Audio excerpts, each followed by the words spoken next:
Join me today as we talk a little bit about the missed opportunities of the Batman versus Superman movie.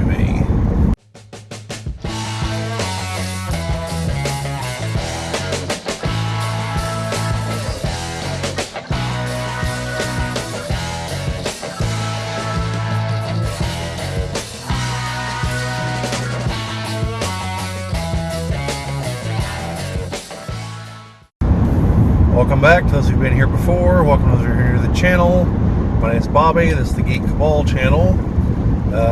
Been a little bit since we had a car video. Unfortunately, I have some audio issues. The phone picks up the roaring hiss of the AC, but today it's not super warm out, so I'm able to turn it down and not melt. So here we go. Anyway, yeah, we're going to be talking about a little bit older movie, and a movie that generally most people consider trash. That would be the Batman vs. Superman movie. Could probably almost file this under franchise fixes, because I think had they done this, it would have put the whole rest of the DC EU, yeah, I think that's what they call it. It's stupid. Should just call it the DCU. No, they shouldn't have tried to copy Marvel in the first place. Call it something else. I'm not in marketing. But anyway, the Batman vs. Superman movie had the perfect setup to adapt a specific comic. Well, it's a couple of issues, so it's collected usually as a graphic novel. It's called Lex Luthor, Man of Steel. And the setup was near perfect for it. Now, they would have had to recast Lex because Jesse Eisenberg is a joke as Lex Luthor.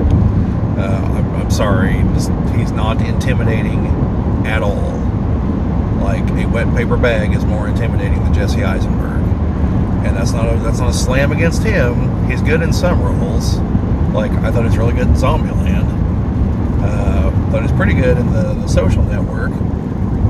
For the script they had, he was too animate to play Zuckerberg. Zuckerberg's a robot. But the setup was there because the comic itself is meant to be a look at things from Lex Luthor's perspective, and it's an excellent comic. You guys should definitely read it. I don't read a lot of DC books, but this one was a gem. And so in the book itself, since it's all from Lex's perspective, like every time you see Superman, he's got a kind of washed out appearance. His eyes are always glowing red. He honestly looks a little bit more like Bizarro than Superman. And that's, because Lex literally views him differently. And he remarks more than once that, aside from that if it weren't for the cosmic coincidence of the fact that Superman looks human, people would not trust him. And they should not trust him because he's not human. And Lex makes a good point. Like, yes, this is the one in a trillion chance that the non-human life form with the powers of a god, was raised by good folk in Kansas, so actually respects human life and human independence and everything else. But like in any other circumstance, Lex would be right. And that's kind of the tragedy of their relationship. Depending on which version of Lex you're talking about, it's the comics, there's multiple versions. I prefer the version that's presented in Lex Luthor Man of Steel, because while he is still a monster, and I'll get to the explanation for that here in a second, you can see why he does what he does and where he gets his perspective. So in the book, let's see, due to other events in the book, it has to be not too long after Superman's been, out in public and around, because Lex talks to Bruce Wayne at one point, and I think he's only met him once at that point. So it's early on in everyone's comic adventures. So there in the beginning of the book, Lex is talking with his janitor, and I don't remember the man's name, unfortunately. And Lex is like, well, what's your name? And he's like, oh, it's not important, Mr. Luthor. And he's like, no, call me Lex. And he's like, look, we're both men, yes, I'm running the company, but it's not like your job is unimportant either. Someone has to do it. And it's not demeaning to do important work. He's like, basically telling him, take pride in yourself, and don't look on Lex Luthor in awe. Just look, he's just a man. Is what he's trying to get him. What he's trying to get at. And he talks to him a little bit about his son and how he has an interest in science and has been doing good, like at science fairs and stuff like that. And once he leaves, he tells his secretary to call up some prestigious school that only takes like 20 kids a year and get him in. And she's like, well, they've already selected their 20. And he's like, well, tell them who it is. They'll make an exception, and he'll pay for it. So you have little things like that throughout the book. Like he's building a big science building downtown, and this is humanist Lex, who seems to be working for the betterment of mankind. Yeah, he's got an ego. Yeah, he wants to be the one that solves the problems, but he genuinely wants the problems to be solved. And that's one of those things about Lex that's interesting in the more interesting portrayals of him. So he ends up giving Bruce kryptonite to use, because I'm pretty sure he knows Bruce is Batman. Like, he doesn't spell it out, but I'm pretty sure he knows. I mean, he's the smartest man on Earth. I'm sure he's figured it out. So he gives him the kryptonite, and Bruce gives him some software, if I remember the details correctly, that he needed to bring this android that he's made to life. And he brings her to life. She's self-aware. I don't think she knows she's a robot. And so he basically turns her into a superhero to try to outdo Superman. He sets up the Toy Man to do something. He sets him up to make it look like he did something horrific. Sends her in after him. He sleeps with her at one point, which is really weird. And she tells him that she loves him, and he's like, you have no idea what that means to me, because she's not programmed to do that, And so at the end of the book, it comes down to this big confrontation between the android and Superman, and they wreck the science building that Luthor's built, and he causes her to self-destruct to make it look like Superman killed her and blew up the science building and everything else. And so at the end of the book, he's sitting there, and it looks like he's just talking to himself, and then you see that Superman's outside the window, and Lex gives some big soaring speech about this, that, and the other. And finally, I think the big highlight was, he's like, you may kill me, but there's 6 billion of us, and there's only one of you. One of us will get you. And finally, he just kind of screams at Superman. He's like, I'm not a monster. You can't see into my soul, even with that vision of yours. And Superman's just kind of like, I don't need to, dude. Like, it's all out in the open, and flies off. And it's just Lex sitting there telling himself that he's not a monster after the monstrous things he's just gotten done doing. But again, you see his motivation and his thought process and what's driving him to this. So in Batman vs. Superman, the setup was Man of Steel, which was the perfect setup, because afterwards, half the people don't trust Superman because the Kryptonians just leveled half of Metropolis. So that would be the perfect moment to bring in a Lex Luthor portrayed as actually somewhat rational in his not buying into Superman's story. And you could see that the average Joe could be like, hey, we know Lex is human, we know Superman's a Kryptonian, Kryptonians just flattened half of Metropolis. Like, maybe we shouldn't trust this guy. Maybe we should listen to the really smart guy that keeps making things that improve our lives. And so, like, the setup was all right there. And it's a really good book. They should have adapted it. But yeah, instead they go with, I don't know, what was it, stupid doomsday plot and bringing in Wonder Woman. And, you know, there's no problem bringing in Wonder Woman. But you could have finagled the other storyline to make that work. But yeah, it was just such a wasted opportunity because the setup was perfect. We could have had a compelling Lex Luthor, not just a cackling mad Lex Luthor. And, you know, with the reasoning that the audience could be like, you know, he's not entirely wrong here. Like, we as the audience know that Superman has a heart of gold, but people in that universe, they don't. You know, they weren't raised by Ma and Pa Kent. They can't see it. So, you know, it was just such a wasted opportunity. You know, and then of course the fact that the film that was turned out was so mediocre. Although Batman did like randomly kill a bunch of people, I'm pretty sure. So that was weird. But yeah, it's just so terrible that they didn't do that. It would have been the perfect setup. Everything could have moved forward from there. You know, maybe move into the President Lex storyline where you have Lex Luthor with a compelling argument. And of course, you know, he's a super genius, so he knows how to win the presidency. But no, that's the version of Lex I like. You know, he can still be the monster, he can still be the villain, but as long as he has a compelling reason to truly believe that he's the hero of his own story.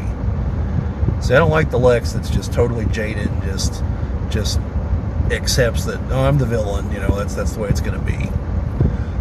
Although Michael Rosenbaum's portrayal of that at the very end of Smallville was pretty nice, where he has to basically tell Clark, well, you know, I'm probably going to be your nemesis forever, and it's going to shape our destinies, and we'll be intertwined in history, but for that to happen, you have to save the world, so get out there, champ, you know. And so yeah, I thought Michael Rosenbaum was an excellent portrayal of Lex Luthor overall, and it'd be nice if somehow him and Tom Welling could come back. Tom Welling was good as Clark too, you know. Smallville probably went on a little bit too long, and you know, 10 seasons is a lot, and definitely had its, you know, monster of the week baloney here and there, but no, it was a solid portrayal overall. I think Erica Durance is pretty decent as Lois. Chloe, well, look her up. She ran into some legal troubles, joined a cult. But yeah, so that's just some of the missed opportunity there, and that was definitely, like, in my opinion, the comic book storyline they should have focused on. The actual Batman versus Superman battle that they kind of took a lot of notes from is from Frank Miller's Dark Knight, and like, there's none of the setup there to make it make sense. And so, like, the Dark Knight would be interesting to see adapted too, you know, but it's just a lot of things have to happen for that to make sense, and it's just not there. It's like how Marvel keeps, well, Fox tried to adapt the Phoenix storyline twice, and the biggest problem both times is that the storyline only has the impact it has because you care about all the characters.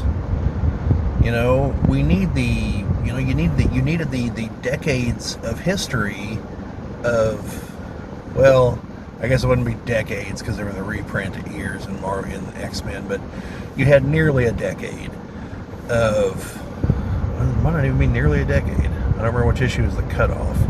You had years. I'll go with that. You had years of getting to know the original 5 X-Men, so that the storyline ultimately focuses on Jean and how she goes from, you know, this timid, oh, I've got telekinesis, to all of a sudden, like, well, I'm going to go eat this star and commit genocide against the Dabari people and completely wipe them out whenever the star explodes. You know, that only works whenever you care about the character, which only happens if you know about the character and it's been developed and so on and so on.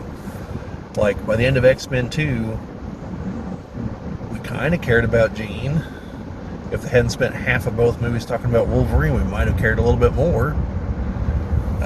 By the end of Dark Phoenix, well, you know, by that point, Jean had been in 3 movies, I think. No, I think she'd only been in 2. Maybe it was 3. I don't remember. I'm probably confusing Days of Future Past and X-Men Apocalypse. But anyway, no, they weren't Days of Future Past, weren't they? No, I'm confusing things here, I'm sure. So yeah, you need the build up, okay, and you just didn't have that. So you can't just rush into these storylines, and that's one of the biggest problems that comic book movies in general have, is that for some reason they get people making these movies that are sometimes like, oh yeah, I remember that storyline, it was great. Yeah, the storyline is great, but the storyline only works in the context of all the other stuff. You know, like if say Sony had started Spider-Man movies on the Clone Saga. Now, first of all, it's debatable that they should ever even contemplate adapting the Clone Saga. But let's suppose that after copious cocaine use, the executives of Sony are like, hey, remember the 90s? They were pretty awesome, right? Let's do the Clone Saga. Like, it's not going to make a damn bit of sense if we just start at the Clone Saga. Like, there's some other stuff that needs to happen first, just, you know, so that we care that there's a clone of Peter Parker running around and a bunch of other clones, you know, and that takes time to build that.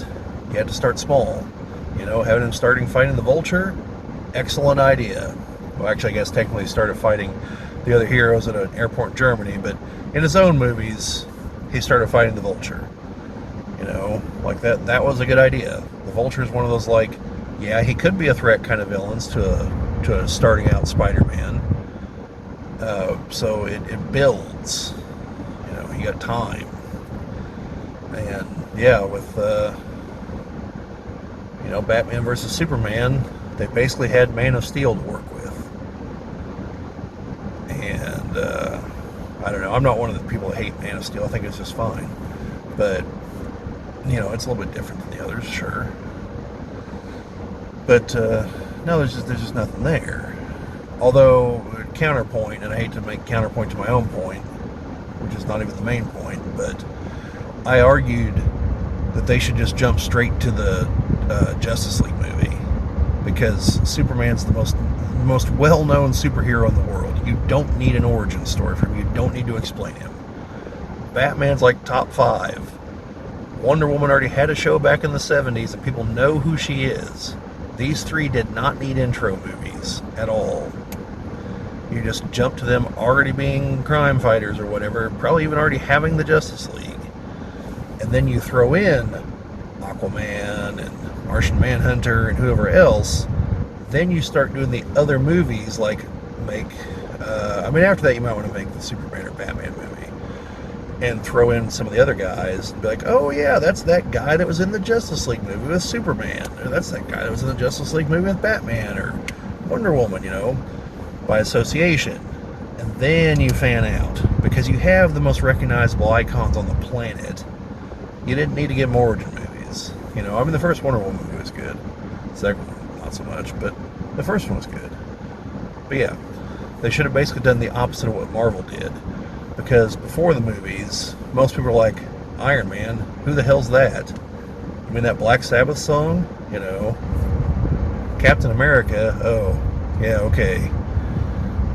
And so they needed the groundwork to be laid, because Marvel was stuck with B and C, or the case of Guardians of the Galaxy, damn near Z tier characters.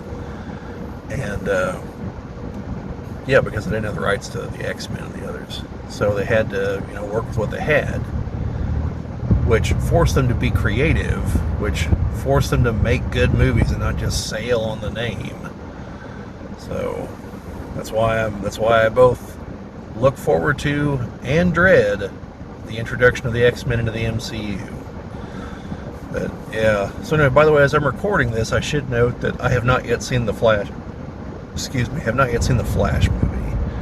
So might be some more wasted opportunity moments coming up soon. But yeah, I like I said, this could almost qualify for a franchise fix. If they would have just adapted that storyline, they would have had lots of material going forward. They would have had a compelling villain in Lex Luthor. The people actually somewhat understood. They don't have to agree with him. Kind of like Thanos. You don't have to agree with what he's saying, but you get his perspective. There's a depth there. You're not cheering him on to win unless you're a psychopath or a Malthusian. And I'm not sure which is worse at this point. But they, you can understand what he's doing, okay? And like I said, same thing with Lex Luthor. You don't have to agree with it, but if you understand it, it makes him a more compelling villain, especially if he's a humanist. If he's literally sitting there like, look guys, mankind should control its own destiny, not some damn alien from the stars who could turn on us at a moment and destroy us. That makes sense. So, it makes for a more compelling movie. But anyway, let me know what you guys think down in the comments. All kinds of other comics I'm going to talk about at some point or another. And very shortly, I believe we're going to be talking a little bit about some of the better ways to hopefully introduce the X-Men and Fantastic Four into the MCU. Jim and I kind of hit on it in one video, but I want to kind of talk through and explore the idea a little bit more. But anyway, let me know what you guys think. Are there other comics you want to hear about? Do you want to hear about the 10 other DC books I've read, or the mountain of X-Men books that I've read, with occasional Avengers and Iron Man and other little offshoots here and there? But anyway, like I said, let me know down in the comments. That's how we know what you guys like and know that we're doing okay here. And of course, this is the usual end of video. Like, share, and subscribe, because this is YouTube. We always appreciate that. But otherwise, even though this is a DC video, make mine Marvel.